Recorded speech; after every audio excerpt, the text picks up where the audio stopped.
and their history has made her achievements possible.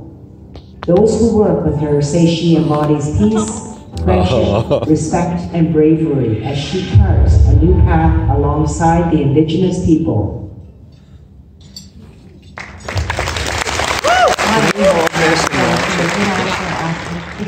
The genocide of Indigenous people. And it's my responsibility to take action to a different level and be a part of the community and walk alongside the community.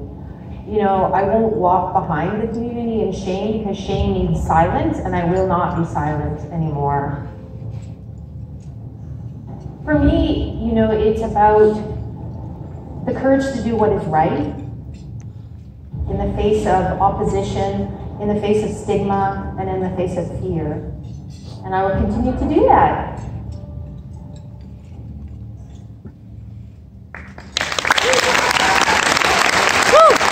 Ladies and gentlemen, please welcome Sonja Burkes.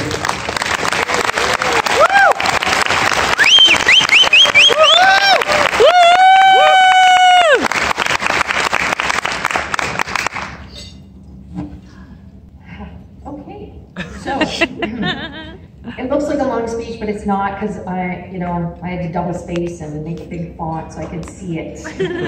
Laugh. Okay. So, I stand before you tonight, honored and humbled to receive this award. 6 years ago, I began Indigenous cultural awareness training. It became very clear to me that I, like many Canadians, had been insulated from the truth about the systematic stigma, fear, and oppression of Indigenous people. Tonight, I share with you my truth. And my truth is that my ancestors, whether it was from their direct actions or their inactions, contributed to the genocide of Indigenous people. My responsibility is to move my commitment to truth and reconciliation to action. And this is through my work in harm reduction at Regional HIV/AIDS Connection, where our value statement is the courage to do what is right in the face of opposition, fear, and stigma. For those of you who may not know what harm reduction is meeting people who use substances where they are in their lives in the moment. Services are provided without judgment, with dignity, compassion, and acknowledge that human rights apply to everyone. It reduces the spread of HIV and other bloodborne illnesses. It challenges policies and practices that maximize the harms towards people who use substances.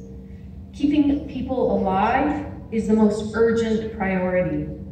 My journey has taught me that it is difficult to ask a community decimated by colonization to trust a settler. Shame brings silence, and we cannot be silent any longer.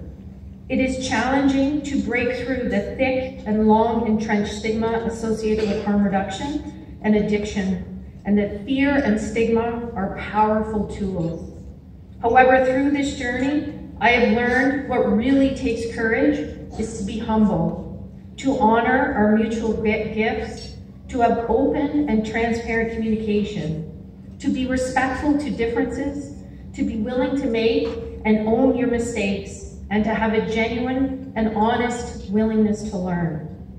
It is through your community's willingness to learn about harm reduction and your willingness to share the grandfather and grandmother teachings with me that has facilitated the true alignment in bringing traditional medicine and cultural teaching to harm reduction services led by Indigenous people for Indigenous people. I thank all of you for your patience, your teaching, and your kindness, and for having the courage to do what is right.